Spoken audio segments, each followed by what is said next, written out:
सविता म्हणजे आमची इथे कामाला येणारी कामवाली. सविता दिसायला तशी खूपच सुंदर होती. तिच्याकडे पाहिल्यानंतर कोणाला कल्पनासुद्धा येणार नाही की सविता ही घरकाम करते. पण आता झालं असं की सविता तिच्या परिस्थितीपुढे हारलेली होती. लग्ना अगोदर घरामध्ये सर्व काही व्यवस्थित व पैसा पाणी होता, पण लग्नानंतर नवऱ्याला काही खराब गोष्टींचं मागे लागला. त्याने कामधंदा सोडून दिला, फक्त दिवसभर मित्रांमध्ये असायचा. त्याला काही वाईट गोष्टींची सवय लागली, त्यामुळे त्यांच्या घरातील सर्व परिस्थिती ढासळली गेली व घराची जबाबदारी आली ती म्हणजे सवितावर. सविता कामाच्या शोधात असताना माझ्या घरी कामाला आली. सविता तशी मनमिळाऊ, हसरा चेहरा व बोलण्यात नम्रता, या सर्व गोष्टींमुळे मी तिला पटकन कामावर ठेवून घेतलं. तर चला मित्रांनो, नक्की या कथेमध्ये काय झालं आपण आपल्या कथेमध्ये ऐकूया.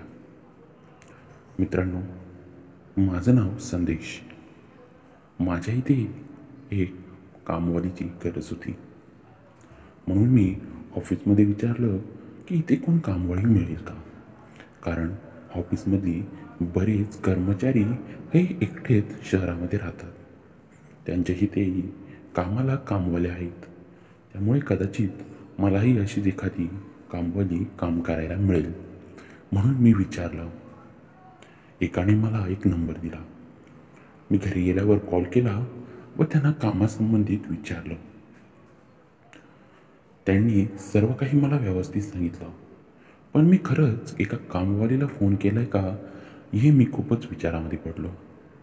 कारण मी ज्या कामवालीशी बोलत होतो ती एक सभ्य कुटुंबातील आहे हे तिच्या बोलण्यावरनं कळत होतं. शुद्ध भाषा, बोलण्यामध्ये नम्रता मलाही तिच्या फोनवरच जाणवली. दुसऱ्या दिवशी मला सुट्टी असल्यामुळे मी त्यांना घरी बोलावलं. मी सकाळी काम करत असताना अचानक घराच्या दरवाजावर थाप ऐकू आली. दरवाजा उघडल्यावर समोर एक 30 ते 35 वर्षातील एक महिला उभी होती. त्या म्हणाल्या, तुम्ही मला काल कामासाठी फोन केला होता. मी त्यांना आतमध्ये बोलावलं. मला विश्वास बसत नव्हता की ही कामवाली असेल. कामवाली म्हटलं की आपल्या सगळ्यांच्या डोक्यामध्ये एकच चित्र उभं राहतं, ते म्हणजे थोडी गबाळी, कामामध्ये काम करून करून थकलेली. पण मी तिच्याकडे बघितलं तर ती दिसायला खूप सुंदर होती. घरामध्ये जाताच मी तिला सगळं काम समजावून सांगितलं व महिन्याचा पगार ठरला सुद्धा. मी तिला नाव विचारलं तेव्हा तिने सांगितलं, माझं नाव सविता आहे. मी तर शेजारी असलेल्याच वस्तीमध्ये राहते. आता ती रोज कामावर येऊ लागली. मला तिचं काम खूपच आवडू लागलं. तिचं जेवण बनवणं हे तर एखाद्या हॉटेलपेक्षाही जास्त चविष्ट होतं.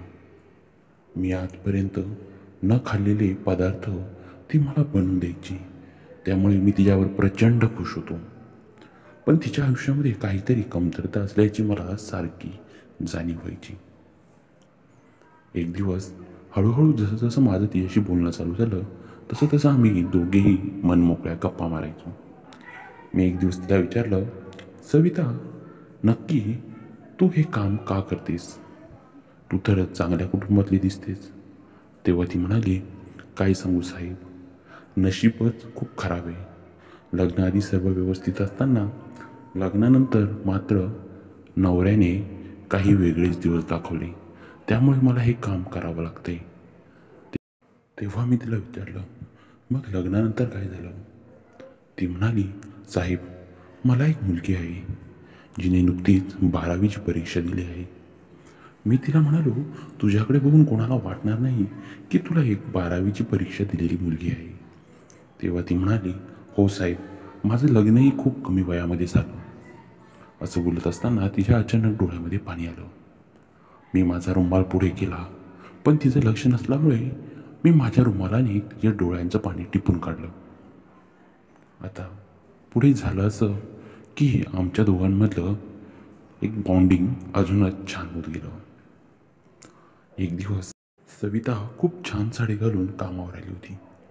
मी तिला म्हणालो, सविता, तू खूप छान दिसतेस. तेव्हा ती माझ्याकडे बघून लाजली. तेव्हा ती किचनमध्ये काम करत असताना मी किचनमध्ये गेलो. अचानक तिचा पाय कशावरून तरी सटकला व मी पटकन तिला पकडलं. त्या दिवशी सविता ही पडता पडता वाचली. पण मी जेव्हा तिला पकडलं तेव्हा माझा हात तिच्या मऊ अशा कमरेवर होता. त्यामुळे ती भलतीच लाल झाली होती. असं वाटलं होतं की सविताला असंच आपल्या मिठीमध्ये घेऊन राहावं. पण काय करणार, काही गोष्टी तिथपर्यंत पोचल्याच नव्हत्या. आता कदाचित तिनेही ठरवलं व मीही ठरवलं. आम्ही दोघेही एकमेकांच्या अधिकच जवळ येऊ लागलो. ती जणू काही कामवाली नसून माझी मैत्रीणच आहे या प्रकारे मी तिच्याशी वागत असायचो. ती घरी आली की आम्ही जेवताना दोघेही एकत्रच बसायचो. तिला कधी तू कामवाली आहेस मी अशी गोष्टच भासून दिली नाही. एक दिवस मी तिला विचारलं, सविता, तुला एक विचारू का? ती म्हणाली, विचारा ना साहेब. तेव्हा मी तिला म्हणालो, तू दिसायला खूपच सुंदर आहेस. ती लाजली, म्हणाली, एवढंच ना, त्यात काय, ती तर मी दिसायला सुंदर आहेस.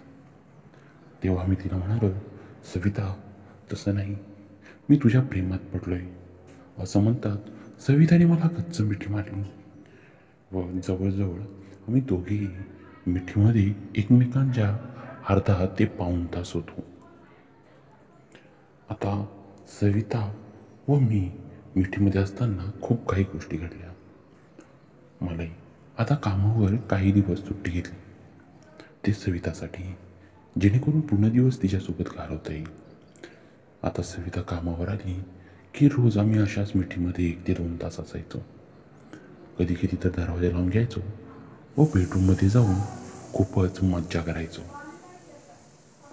एक दिवस असंच आम्ही बेडरूममध्ये दोघे असताना आम्ही कपडे घातलेले नव्हते व मी त्या दिवशी दरवाजा लावायला विसरलो.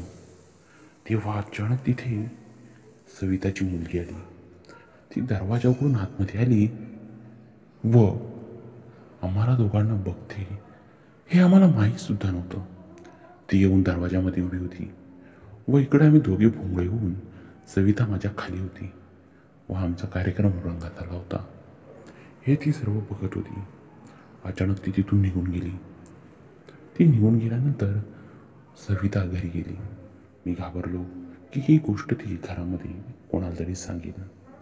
पण दुसऱ्या दिवशी मार्केटमध्ये मला मीना भेटली, म्हणजे सविताची मुलगी.